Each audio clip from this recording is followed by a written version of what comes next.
네, 안녕하세요. 관세사 1차 시험 무역영어를 담당하는 최다희 관세사입니다. 네, 오늘은 지난 수업에 이어서 인코텀즈 2010에 대해서 살펴볼 텐데요. 인코텀즈 2010을 배우기 전에 지난 수업에 어떤 걸 배웠는지 잠깐 살펴보도록 하겠습니다. 지난 수업에는요, 이제 청약과 승낙에 대해서 배웠는데요. 청약의 개념, 그리고 청약의 종류, 그리고 승낙의 개념, 그리고 승낙의 효력 발생 시기 또는 이제 승낙의 방법, 이제 그 밖에 청약과 승낙을 통해서 어떻게 계약을 이루어지는지 이제 살펴보시면 될 것 같습니다. 일단 계약 성립에 있어서 무역거래의 청약과 승낙은 가장 중요한 부분이기 때문에 반드시 지난 수업 다 이해하시고 이제 복습하시고 오셨을 거라 생각을 하고요. 오늘은 이러한 무역거래에서 가장 사용이 빈번한 인코텀즈 2010에 대해서 살펴보도록 하겠습니다. 네, 인코텀즈 2010 많이 들어보셨을 텐데요. 네, 처음 들어보신 분들이라도 상관없고요. 오늘 배울 거는 인코텀즈의 개념과 인코텀즈가 이제 2010년까지 오기에 7차 개정을 통해서 약 10년 주기 단위로 개정되었다고 보시면 되는데요. 이거에 대해 살펴보고, 그리고 세 번째로는 적용 범위와 이런 인코텀즈가 가지는 효과에 대해서 살펴보시고, 그리고 네 번째로는 이제 서문에 대해서 간략히 알아보고 가는 시간을 갖도록 하겠습니다. 일단 인코텀즈 2010 개념을 먼저 살펴볼 텐데요. 이제 책은 지난 수업에서 다음 장 인코텀즈 2010의 개념 부분 보시면 될 것 같습니다. 일단 인코텀즈 같은 경우는 책에도 적혀 있듯이 International Commercial Terms의 약칭으로서 사용되고, 이는 무역거래에 있어서 가격 조건 또는 정형거래 조건에 대해서 규정한 것인데, 이러한 정형거래 조건과 그리고 가격 조건이 실제로 무역거래에 있어서 이제 2개 이상의 국가 간의 상간습이 상이하기 때문에 이런 인코텀즈 조건들에 대한 해석상 차이가 발생하고, 이에 따른 분쟁이 야기될 수 있는데요. 따라서 ICC라는 국제상공회의소에서 이러한 무역 분쟁을 줄이고 좀 더 무역 거래가 원활하게 이행될 수 있도록 이런 인코텀즈를 이제 제정하게 되었습니다. 인코텀즈 ICC 같은 경우는 1920년에 만들어졌고요. 이런 ICC가 이런 규칙을 만드는 건 36년을 처음으로 시작을 해서 이제 53년, 그리고 67년, 그리고 76년, 그리고 80년, 그리고 90년, 그리고 2000년, 이제 2010년 인코텀즈 2010 같은 경우는 2011년 1월 1일부터 지금까지 현재 사용되고 있는 규칙입니다. 따라서 무역거래의 정형거래 조건의 해석을 원활하게 하기 위해서 총 7차 개정을 통해서 만들어진 규칙이라고 보시면 될 것 같습니다. 이제 책 보시겠습니다. 책 보시면 다 지금 설명되어 있는데요. 2011년 1월 1일부터 인코텀즈 2010이라는 명칭으로 시행되었다 보시면 되고요. 이러한 시행 목적은 ICC에서 무역거래의 정형거래 조건이 이제 해석상 차이를 줄이고자, 즉 그에 따른 분쟁을 감소시키고자 하였다는 것을 보시면 될 것 같습니다. 자, 그럼 두 번째로 이제 2010년 7차 개정의 10년 주기 단위로 변하고 있다는 것을 자세히 살펴본다면, 자, 10년 주기 단위로 지금 제정이 되고 있는데요. 이 개정이 지금 2017년이죠. 이제 얼마 남지 않았습니다. 그래서 빠른 시간 내에 빨리 합격하셔야 이제 새로운 인코텀즈를 배우기 전에 합격을 하시는 게 아무래도 좋으시겠죠? 네, 이런 7차 개정의 배경에 대해서는 간단히 살펴보도록 하겠습니다. 7차 개정 배경은 사실 7차 내용의 일부를 담고 있는데요. 이런 7차 개정이 제정된 이유, 그리고 이런 것들이 반영된 원인에 대해 살펴보자면, 첫 번째로는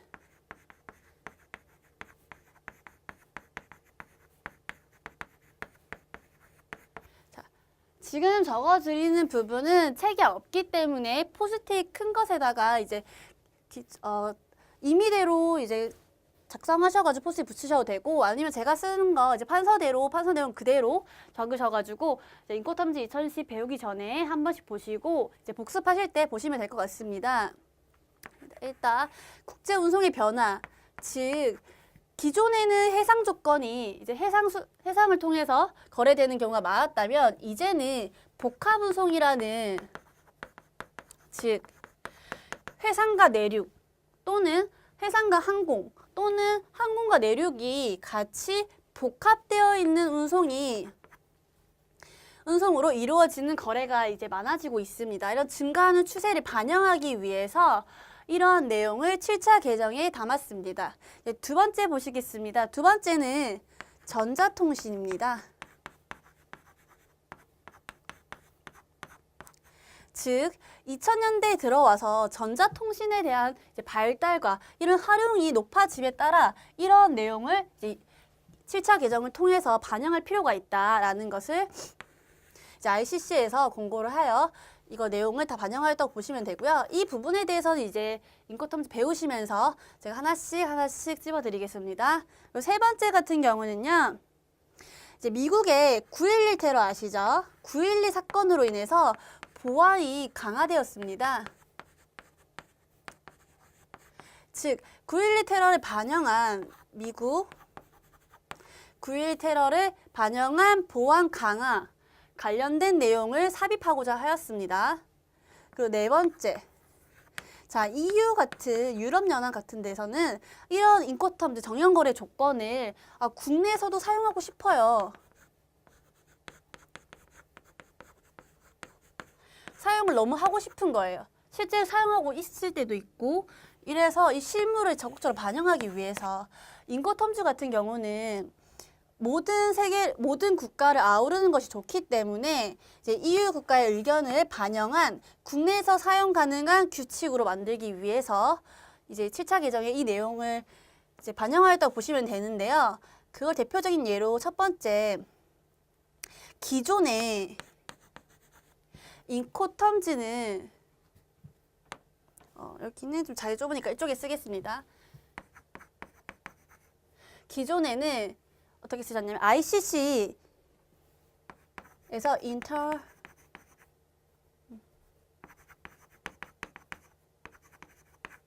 International Rules for 이런 식으로 International 즉 국내 규칙인데 어떤 거에 사용되는 국내 규칙? 그걸 써야겠군요.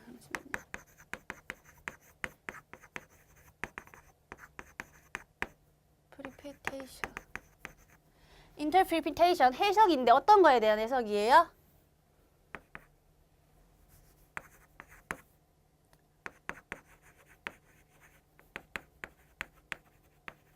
즉 국제 규칙인데 어떤 국제 규칙? 이제 해석에 대한 무역 조건에 대한 해석을 적은 규칙이라고 명칭을 하였다면, 현재는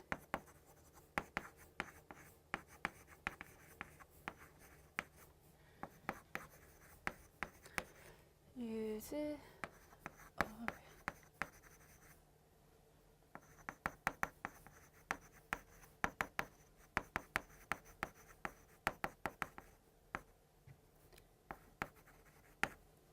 인터내셔널 트레이드 너무 길어서 가끔 저도 중간중간 헷갈릴 때가 있어요.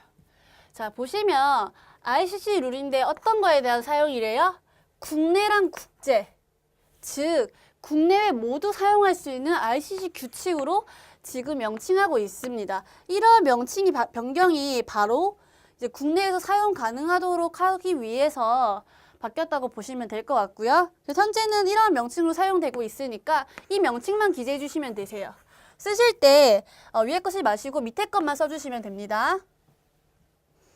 자, 그 다음에 7차 개정 배경 중에 이제 WTO, FTA, 자유무역 지역이 확대됨에 따라서 이것도 이제 반영할 수 있도록, 이 부분은 그냥 이해하시고 넘어가시면 될 것 같아요. 크게 4가지 배경이 있다. 이런 4가지 배경이 이제 이런 부분 또는 각 조항과 이제 규칙의 내용에 이제 하나하나씩 보시면서 저랑 이런 게 어디에 반영되어 있는지 어떤 내용을 보고 이런 개정 배경을 유추할 수 있는지 확인해 보겠습니다. 자, 여기까지 이제 7차 개정 내용과 이러한 배경 원인에 대해 살펴보았는데요. 그럼 이제 세 번째, 적용 범위와 효과에 대해서 알아보도록 하겠습니다. 일단 적용 범위는 책에 있습니다. 지금 책의 하단을 보시면 인코텀즈는 컴퓨터 소프트웨어 같은 무형 제어도 다룬다. 무형 제한은 다루지 않는다. 즉, 무형 제한은 취급하지 아니하고 물품 매매 계약.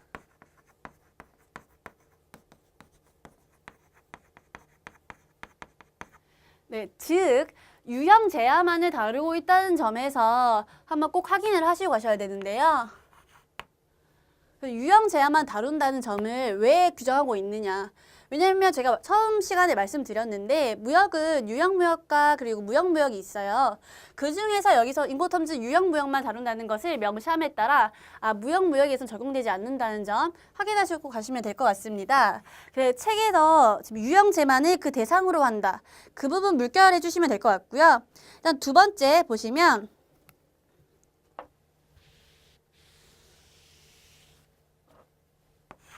즉 물품의 매매 계약과 관련된 매도인과 매수인의 관계만을 취급하지 기타 매매 계약, 즉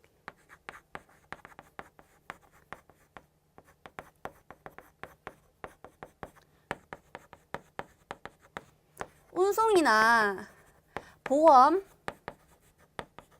그리고 금융과 관련된 계약에 대해서는 규정하고 있지 않습니다. 즉 운송, 보험, 금융에 대한 내용은 따로 준거법을 두시거나 아니면 관련 법규를 적용한다는 것을 이제 계약서에다가 명시를 함으로써 좀 탄탄한 이제 구멍이 없는 계약으로서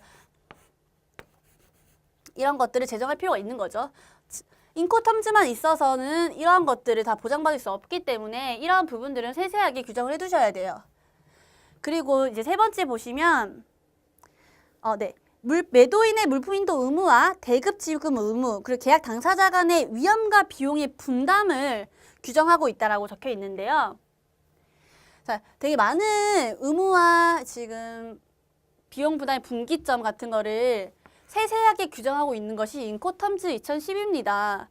즉, 인도 의무, 대금 지급, 그 밖에 통관이나 관련 의무에 대해서 규정을 하고 있고 그 밖에 비용과 위험의 분기점을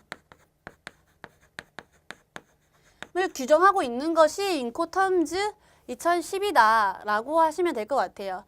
하지만 소유권에 대해서는 언급하고 있지 않다라는 부분에서 체크를 해주시고 가면 될 것 같아요. 자, 인도 지급 통관 같은 관련 내용은 규정하고 있으나 소유권에 대해서는 규정하고 있지 않다. 또한 비용과 위험의 분기점을 각 규칙별로 나타내고 있다라는 점 확인하시면 될 것 같고요. 이제 3번과 4번 동그라미에서 4번 같은 경우 매매 계약에 따른 소유권 및 기타 재산권의 이전 등과 같은 권리구제 등은 다루지 않는다는 부분에 이제 물결 처리해 주시고요. 이러한 것들은 다른 법규에 의해서 해결해야 된다는 점 꼭 이해하시고 가시기 바랍니다. 그래서 소유권 관련된 건 반드시 그 밖의 법률로 제정을 해두셔야지 그렇지 않는 경우에는 이제 인코텀즈가 모든 상황을 다루면서 그 부분을 보장해 줄 수 없기 때문에 무역거래에 있어서 계약서를 작성하실 때 반드시 이 부분에 대한 언급은 다른 규칙을 위해서, 다른 규칙을 통해서, 다른 법규를 통해서 꼭 규정을 해주셔야지 원활한 무역 이행이 되겠죠. 이러한 인코텀즈 2011 효과를 알아보도록 하겠습니다. ICC가 인코텀즈를 제정한 목적이 뭐였죠?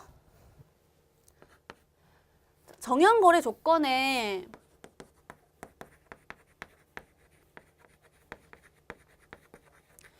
해석이 상이함에 따라오는 분쟁을 예방하고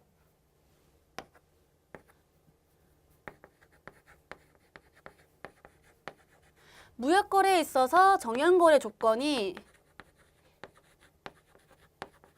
원활히 이루어질 수 있도록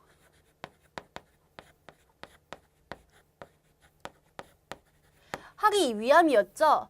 즉 이러한 목적이 바로 이 효과가 됩니다. 인코턴지 2010을 적용하면 첫 번째로 이제 분쟁이 낮아지는 겁니다. 왜냐하면 이런 해석에 대한 공통적인 규칙을 인코텀지 2010을 통해서 나는 적용하겠다라고 하면 인코텀지 2010에서 규정되고 있는 내용대로 적용이 되기 때문에 해석상의 상이함에 오는 분쟁을 줄일 수 있겠죠. 두 번째, 이제 무역거래에 있어서 정연거래 조건이 해석을 하는데 이렇게 인코텀지 규칙이 하나하나 세세히 규정하고 있기 때문에 이러한 것들을 사용하는 데 있어서 원활하게 무역거래를 이행하는 데 도움을 주겠죠. 그래서 이제 효과 같은 경우는 분쟁을 줄이고 무역거래에 있어서 정연거래 조건이 원활하게 사용될 수 있다라는 두 가지 정도 확인하시고 가시면 될 것 같습니다. 이 효과 또한 책이 규정되어 있지 않기 때문에 포스트잇이나 아니면 여백에다가 기재해 주시길 바랍니다. 자, 여기까지 이제 이해되셨나요? 이제 간단하게 적용 범위 효과까지 살펴보았는데요. 그러면 이제 서문에 대해서 알아보도록 하겠습니다. 이제 오른쪽 페이지 보시면 서문이 있는데요. 서문은 크게 개요, 즉 규칙의 사용법을 규정하고 있고요. 이제 한 장 더 넘기셔서 두 장 더 넘기셔서 보시면 이제 규칙의 주요 특징에 대해서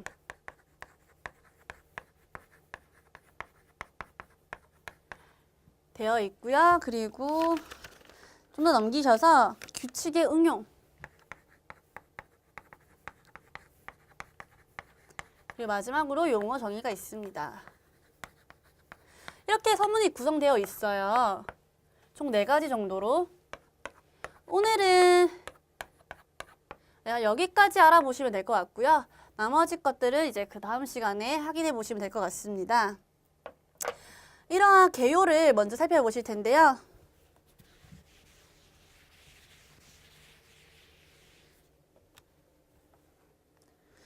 개요는 책에 보시면 일단 인코텀즈 규칙은 물품 매매 계약 분야에서 기업 간 거래 간행을 반영하는 세 문자로 이루어진 일체의 정연 거래 조건을 설명한다라고 있습니다. 이제 배우시면서 아실 텐데 인코텀즈 2010은 총 11가지 정연거래 조건으로 구성되어 있어요. 이런 11가지 조건들은 세 글자, 즉 뭐 CPT나 CIF, FOB처럼 이렇게 세 가지 알파벳, 세 글자로 구성되어 있고요. 그걸 설명하고 있는 것이 지금 서문 부분의 앞부분이고요.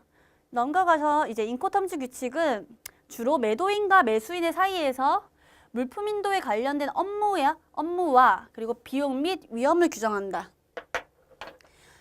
즉, 인코텀즈 2010은 매도인과 매수인 사이에서 이제 물품의 업무 관련해서 규정하고 있고 이러한 것들에 대한 비용과 위험을 규정한다라는 것을 한 번 더 강조하고 있죠. 이 부분은 이렇게 눈으로 읽으시고 가시면 될 것 같고요. 이 중에서 중요한 거는 주로 매도인과 매수인 사이에서 물품 인도와 관련되는 업무와 비용 및 위험을 규정한다라는 부분만 물결 치시고 나중에 복습하실 때 보시면 될 것 같습니다. 이제 보시면 How to use the incoterms 2010 rules, 즉 사용법에 대해서 규정하고 있는데요. 첫 번째 보시겠습니다. 총 4가지 중에서 첫 번째는 인코턴즈 2010 규정은 어디에 포함되어야 된다? 즉, 당신의 판매 계약에 포함되어야 된다. 이거 왜 그럴까요? 자, 앞에 내용을 보시면 책 보세요. 책에 보시면 원문과 지금 해석이 있는데요. 일단 처음 시작하실 때는 해석이랑 원문을 같이 보는 습관을 들이셔야 돼요. 일단 먼저 해석본부터 보겠습니다.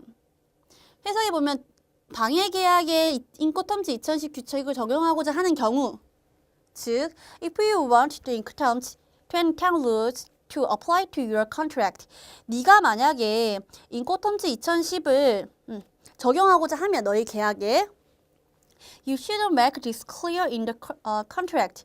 너는 해야 된대요. 명확하게 이것을 어디에? 계약에 명확히 해야 되고 through the word as the chosen incoterms rule, including the name place followed by incoterms 2010 적혀 있는데요. 보시면 마지막은 이렇게 말을 하고 있어요. 지정 장소를 포함하여 선택한 인코텀즈 규칙 뒤에 인코텀즈 2010과 같은 문구를 삽입하여야 한다라고 적혀 있어요. 자, 이거는 총 두 가지를 내포하고 있는데요. 첫 번째로는 자, 네가 인코텀즈 2010을 계약서에 넣고 싶으면 이걸 명확히 해야 돼.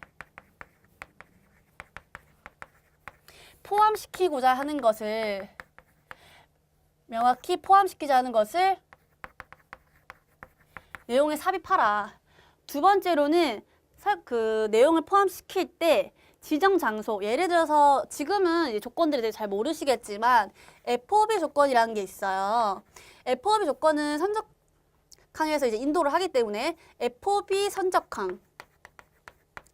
여기가 부산이라고 FOB 하면 부산이라고 하고 이제 컴마 찍고 그 다음에 incoterms 2010과 같이 이런 문구를 정확하게 기재를 해줘야 된다는 말이죠. 이런 것들을 기재해줘야 그때서야 비로소 적용된다. 자, 인코텀즈 규칙은 제가 규칙이라고 하고 있죠. 이거는 강행 규정이 아니라 임의예요. 임의 규칙. 자, 임의 규칙과 강행 규정의 차이는 뭘까요? 네, 강행 법규와 임의 법규에 대한 차이를 아시는 분도 계실 텐데요. 임의는 당사자 자치 간의 내용을 최대한 존중하고 반영을 하는 것입니다. 즉, 자동으로 적용되는 게 아니에요. 강행 법규처럼. 따라서 임의 규칙인 만큼 실제로 당사자 자치 간에 이런 합의가 있어야지, 이런 합의한 내용이 그 계약서상에 있어야지만 적용이 된다라는 거 아시면 될 것 같고요. 네, 두 번째 보겠습니다. 네, 적절한 인코텀즈 규칙을 사용해야 된다. 자, 책 보시겠습니다. 네, 책에 보시면 일단 the chosen incoterms rules need to be applied to the good. 즉, 선택된 인코텀즈 규칙은 당해 물품과 그 운송수단에 적합해야 한다. 적합해야 한다는 거예요. 어디에? 운송수단. 이제 배우실 텐데 인코텀즈 규칙은 11가지 조건으로 되어 있죠. 그 중에서 해상 내수로에만 사용된 조건이 있고 단일 또는 복수의 운송수단에 사용된 조건이 있어요. 즉, 해상에서만 사용되는 조건이면 그 해상 운송수단에 맞는 선박에서만 사용되어야겠죠. 이런 것들을 제대로 해줘야 한다. 적합해야 한다. 적절해야 된다라는 것이고요. 넘어가시고 무엇보다도 운송계약이나 보험계약의 체결 의무와 같은 추가적 의무는 누가 부담할 것인지에 대해서 그들의 의도에 적합해야 한다. 지금 운송계약이나 보험계약은 무역거래에 있어서 가장 중요한 계약이에요. 매매계약과 더불어서 반드시 체결되어야 하는, 보험계약 같은 경우는 없을 수도 있겠죠. 네, 체결되어야 하는 종속계약인데 이러한 것들 누가 할 것이냐. 그거에 대해서 적합하게 사용되어야 된다는 거고요. 세 번째로는 이제 세 번째 보시면 사용 지침 부분 보세요. The guidance note 2 거기 보시면 될 것 같아요. 각 규칙들의 사용 지침에서는 이러한 것들을 사용하는데 유용한 정보가 들어있다라고 하는데요. 사용 지침에 대해서 배우실 거예요. 각 조건별로. 이 사용 지침이 중요해요. 왜냐하면 인코텀즈를 사용하고 정형 거래 조건을 이제 활용하는 데 있어서 사람들이 잘 모르는 거예요. 이 부분에 대해서 어떻게 사용되어야 할지, 어떤 규칙에서 사용되어야 할지, 어떤 상황에서 어떤 의무를 부담하고 할 때 사용되어야 될지 모르니까 친절하게 사용 지침을 각 조건별로 그 위에다가 기재하고 있습니다.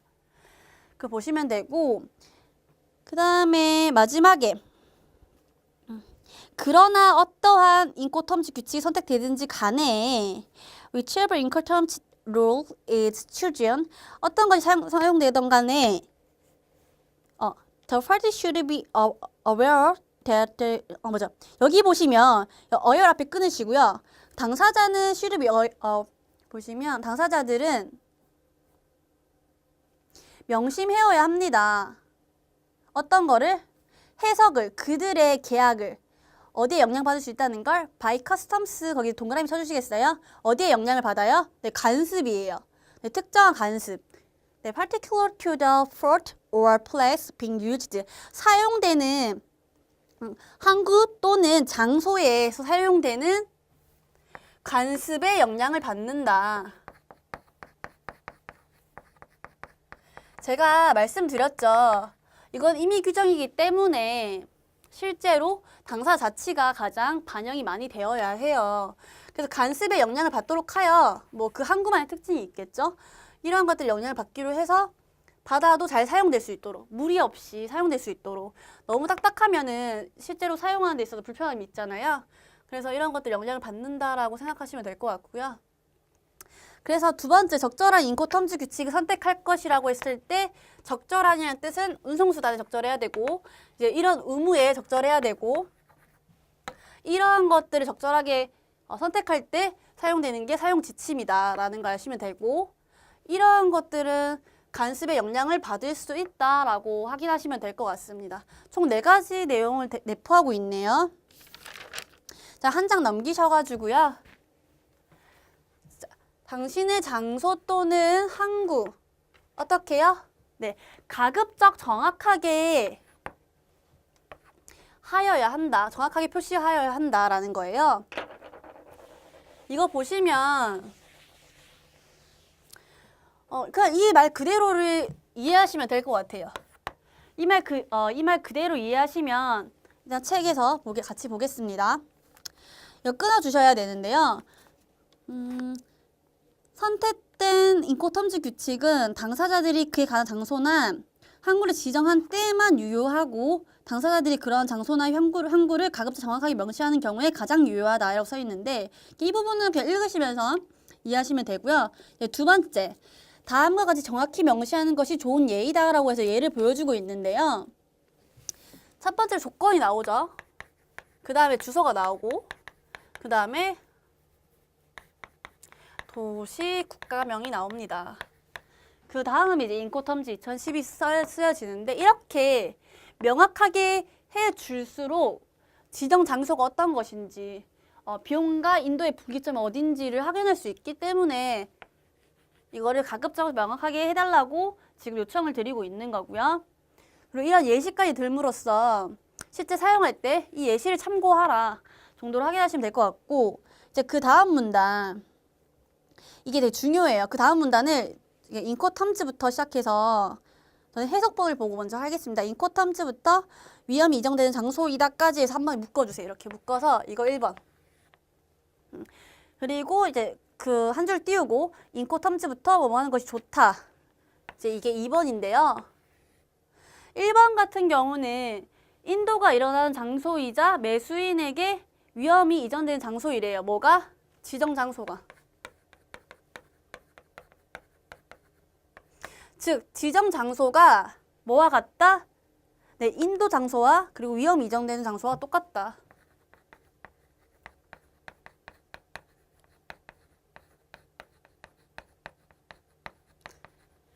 두 번째는 뭐겠어요? 다르다는 거죠.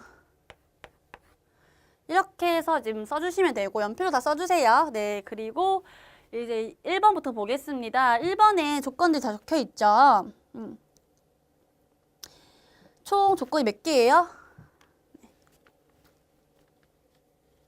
총 7개죠. 7개의 조건은 지정 장소가 인도가 일어나는 조건과 그리고 인도가 일어나는 장소와 위험 이전이 되는 장소가 동일해요.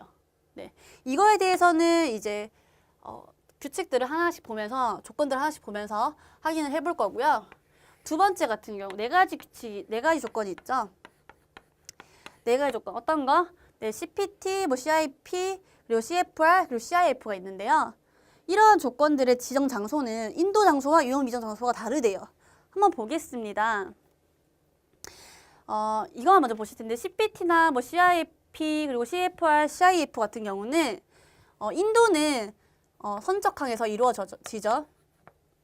인도는 뭐 선적항이나 아니면 특정 장소, 이제 CIP나 CPT는 이제 배우실 텐데 복합운송이 사용되는 거예요. 그래서 선적항이나 뭐 지정 장소에서 이루어지는데 비용은 목적항, 목적지에서 이루어지는 거예요.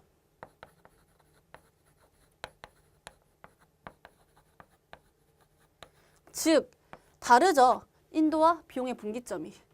그래서 이걸 규정하고 있는 거고요. 1번은 동일합니다. 이 부분에 대해서는 이제 조건들을 살펴보면서 자연스럽게 이해되시는 부분이기 때문에 이 정도 아시고 넘어가시면 되고요. 네 번째 보시면 일단 네 번째 넘어가시기 전에 세 번째 조건들 다 가로를 쳐 있죠. 자, 이 가로들은 바로 이제 오답이 나오는 빈출 포인트예요. 근데 제가 이제 1번으로 묶어둔다 알죠? 여기는 총 7가지인데 밑에는 4가지가 있죠. 뭘 외우는 게 더 쉬우실까요? 당연히 4가지죠. 4가지 규칙 뭐였죠? C로 시작되는 조건들이에요. C로 시작하는 조건들에 대해서 먼저 외워주세요. 그래서 그 가로들 다 외우시면 가로에 뭐 중간에 뭐 7가지 중에 한 명이 들어갔다 하면 당연히 캐치하실 수 있겠죠? 그래서 그 부분에서 많이 나온다라고 확인하시면 될 것 같고요. 그리고 넘어가셔가지고 이제 네 번째 보겠습니다. 기억을 해야 된대요. 뭘 기억해야 된대요? 인커텀즈 룰이 do not give you a complete contract of sale. 매매 계약을 완벽하게 해주는 건 아니라는 거 기억을 하셔야 된대요. 이건 제가 인코텀즈 적용 범위 하면서 말씀을 드렸던 것 같은데요.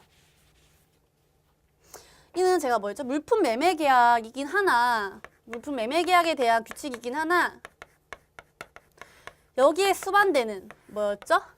네, 운송이나 보험이나 금융 이런 것들에 대해서는 언급을 하고 있지 않고요. 그리고 이제 보시겠습니다. 네, 기출이 많이 됐으니까 꼼꼼하게 볼게요. 이제 인코텀즈 규칙은 매매 계약의 어느 당사자가 뭐 운송이나 보험 계약 체결할 의무를 부담하는지, 물품을 인도하는지, 비용을 부담하는지, 즉 인도나 비용 그리고 체결 의무 등에 대해서는 규정하고 있다. 그러나 however, 그거 보시면 될 것 같아요. however부터 인코텀즈 규칙은 매매 대금이나 그 지급 방법에 대해서 논의하고 있지 않대요. 즉 금융 수단은 어떤 게 할 것인지에 대해서 논의하고 있지 않죠. 그리고 또한, 그러니까 however 지금 세모 치시고 또한 보시면 될 것 같아요. 그 다음에 또한 인코텀즈 규칙은 물품의 소유가, 리더부터 보시면 될까요? 리더도 이제 세모 쳐시고 또한 인코텀즈 규칙은 물품의 소유권의 이전이나 소유권의 이전 그거를 이제 1번이라고 해주시고 두 번째로 2번 계약 위반의 효과를 다루지 않는다. 효과를 다루고 다시 볼게요. 다시 보면 이제 매매 대금이나 그 지급 방법에 논하지 않는다 했을 때 그거를 1번으로 해주시고요. 이제 소유권의 이전 그거를 이제 2번 해주실게요. 이거는 영어 위에다가 1번, 2번 해주세요. 원문에다가 The transfer of ownership of the goods 여기서 2번을 해주시고 그 위에 그 다음에 3번을 or하고 3번을 해주시고 1, 2, 3번 있죠. 즉 매매 대금이나 그 지급 방법을 논하지 않고 또 뭐 안 논해요? 소유권 이전 논하지 않죠. 그리고 계약 위반의 효과에 대해 다루지 않아요. 즉 세계에 대해 다루지 않아요. 그럼 이런 상황들을 어떻게 해야 돼요? 명시 조건이나 준거법 등을 사용해서 계약상 이것들을 다뤄줘야 합니다. 왜냐하면 이런 부분에 대해서는 이제 구멍이 있죠. 이런 구멍들 다 메꿔줘야지 실제 매매 계약이 좀 더 완벽하게 이루어진다는 걸 확인할 수 있는데요. 그리고 추가적으로 마지막 줄 같은 경우 이러한 당사자들은 알아야 되는데 자꾸 알아야 된대요. 뭘 알아야 되는데 강제 법규, 강행 법규가 may override, 즉 우선한다는 거죠. 우선한다. 어떤 거에 우선한다? 매매 계약의 어느 국면에서도 다 우선을 해요. 뭐죠? including the children incoterms rule. 그렇죠. 인코텀즈 규칙을 포함한 매매 계약의 어느 측면에서도 강행 법규가 우선한다는 점. 이거 알고 가셔야 돼요. 네. 이 부분은 인코텀즈 규칙이 임의 규칙이라는 걸 한 번 더 강조하고 있는 부분이라고 생각하시면 될 것 같아요. 모든 시험이 강조하거나 반복하는 부분 또는 이제 구분되는 부분이 있죠. 뭐 아까 전에 말씀드렸던 것처럼 위험 비용의 위험 비용과 그리고 인도 장소가 이제 다른 경우 그런 것들처럼 이렇게 조건을 7가지, 4가지 나눠서 왔는데요. 이거와 같이 이제 구분되는 부분들은 다 중요해요. 이런 부분들이 다 시험 포인트인 거예요. 한 번 더 강조를 했다거나 또는 이렇게 뭐 몇 가지 조건은 이럴 때 사용된다, 몇 가지 조건은 이럴 때 사용된다 이런 것들 다 이제 시험 포인트니까 잘 봐주시고 가면 될 것 같고요. 이제 기출 예제 풀고 마치도록 하겠습니다. 기출 예제 같은 경우는 한번 지금 정지하시고 혼자 풀어보세요. 혼자 풀어보시고 그 다음에 제가 이제 진행을 하도록 할게요. 풀어보셨나요? 네, 풀어보셨으면 저랑 한번 저랑 한번 이제 풀이해보도록 하겠습니다. 일단 나름의 팁을 드리자면 시간이 너무 부족해요. 그러면 저는 밑에서부터 풀어요. 이제 5번부터 푸는 거죠. 이렇게 5번, 3번, 2번, 1번으로 이런 식으로 문제를 푸는데요. 지금은 아직 시간이 많기 때문에 1번부터 쭉 내려오시는 순으로 푸시면 좋겠고요. 그리고 이제 옳지 않은 것이라고 했어요. 그러면 옳지 않은 것은 자기만의 표시를 하세요. 저는 항상 실수가 좀 많았기 때문에 옳지 않은 것은 X로 해놓고 그리고 옳은 것은 동그라미 해놓고 이렇게 시작을 했고요. 실제로 이런 표시를 하더라도 가끔씩 또 실수를 할 때가 있어요. 그래서 이 부분은 꼼꼼하게 인지를 하셨으면 좋겠습니다. 즉 서문상의 사용 방법에 대한 설명은 옳지 않은 것이에요. 1번 보겠습니다. 1번은 어떤 거였어요? 네, 앞에 가시면 사용법 중에 첫 번째였죠. 이거였죠, 이거. 네, 당신이 이 계약의 인코텀즈 룰을 사용하고 싶다면 뭐 해야 된대요? 명확히 해야 된대요. 즉, should make this clear in the contract. 즉, 명확하게 해야 된대요. 이거 동사 맞죠? 또 한 가지 팁을 드리자면 동사에 집중을 하세요. 동사가 긍정인지 부정인지. 여기서 많이 바꿔서 내요. 그러면 맞네요. 그리고 그 뒤에 것도 볼게요. 뒤에 것도 다 맞네요. 맞죠? 그럼 이제 두 번째 보시면 선택된 인코텀즈 규칙은 당사자들은 알아야 된대요.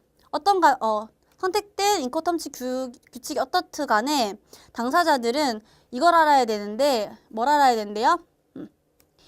어디에 영향을 받는데요? May well be influenced by customs. 이거 했죠, 우리? 어디에서 했어요? 네. 앞에 가시면 2번에 여기서 했습니다. 여기 우리 총 4가지 봤잖아요. 이거에 대해 내포하고 있는 뜻 4가지. 이 4가지 중에 마지막 거. 그러나 이런 것들은 간섭에 의해서 그 항구나 그 장소의 간섭에 의해서 영향을 받을 수 있다. 당사 자체를 가장 중요시하고 있는 인코텀즈의 특성을 가장 잘 반영한 거죠. 즉, 여기도 보시면 지금 동사가 may will be influenced by customs. 간섭에 영향을 받는다, 안 받는다? 받는다. 즉, 긍정을 똑같은 긍정으로 나타내고 있네요. 그러면 답이죠. 이것도 맞네요. 맞는 내용이네요. 세 번째 보시겠습니다.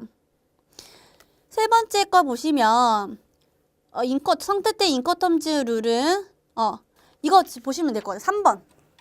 3번이네요. 이거는 되게 쉬운데 우리가 배웠던 것 중에 가장 처음에 나왔죠. 이런 인코텀즈 룰을 유효하대요. 어떨 때? 그 정확하게 당사자들이 그 장소 항구명이나 장소명을 했을 때, 그리고 가장 잘 된대요. 언제 잘 된대요? 정확하게 할수록, 가급적으로 정확하게 할수록 더 잘 된대요. 지금 보시면 이 동사 어떻게 됐죠? can work. 네, 활용돼 유효하대요. 그리고 and 다음에 동사 will work best. 가장 유용하대요. 둘 다 지금 동사가 긍정을 받고 있죠. 그 내용도 뭐예요? 긍정 맞죠? 네, 이게 3번 나타내는 건데 이것도 맞아요. 이제 4번 볼게요. 4번은 어떤 걸까요? 네, 맞아요. 4번은 우리 방금 배웠던 이거예요, 이거. 이거에 대한 내용인데 인코텀즈룰은 to say which party to the sale contract has the obligation to make a carriage or insurance arrangement. 그렇죠. 보험계약과 지금 운송계약에 대한 의무를 규정하고 있고 또 when the seller delivers the goods to the buyer. 그러니까 지금 매도인이 매수인한테 물품을 줄 때 그리고 이런 비용들 각각의 그리고 의무를 규정하고 있다. 맞죠? 맞아요. 그러면 이런 것들을 말하고 있다. 실제로 이거에 대해서만 규정하고 나머지 거에 대해서는 규정 안 한다고 했잖아요. 그러니까 규정하고 있는 내용에 대해서는 맞는 거네요. 4번은. 그리고 5번 보시면 5번은 당사자들은 알아야 된대요. 뭘 알아야 된대요? 이제 mandatory가 강제적이라는 뜻이잖아요. 강행 법규들은 cannot override any aspect of the sale contract. 즉, including the chosen incoterms rule. including이 맞네요. 포함하는 선택된 인코텀즈 룰을 포함하여서 어떠한 측면의 매매계약도 cannot override. 우선하지 않는다? 주어가 뭐죠? 여기서 강행법규죠. 강행법규가 인코텀즈를 포함해서 우선하지 않나요? 이제 매매계약의 어떤 부분에서도 포함까지 맞아요. 인코텀즈를 포함한 매매계약의 어떤 부분도 강행법규가 우선한다였죠. 우선한다. 즉 여기서는 cannot override가 아니라 원문 보시겠습니다. 네, 원문 보시면 local rule 저 다음에 이제 may로 되어 있죠. 우선한다는 거. 이제 우선을 한다는 거죠. 이것처럼 may를 cannot으로 긍정을 부정으로 바꾼 이제 5단 유형인데요. 실제로 이런 것들이 많이 나오고 있어요. 긍정, 부정. 근데 그때 주의하셔야 될 거는 동사를 긍정, 부정으로 바꾸는 게 가장 많겠죠. 동사 위주로 보시고 이와 같은 경우는 4가지밖에 없기 때문에 각각에 대해서 이해를 잘 하신다면 쉽게 풀 수 있는 문제라고 보시면 됩니다. 왜냐하면 보기가 5개이기 때문에 반드시 이 중에 하나가 나오는 거잖아요.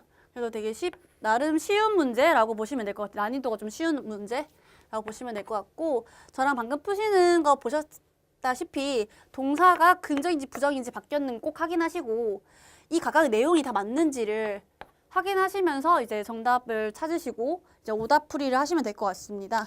오늘은 여기까지 하고요. 이제 다음 수업 시간에는 제가 서문에서 인코텀즈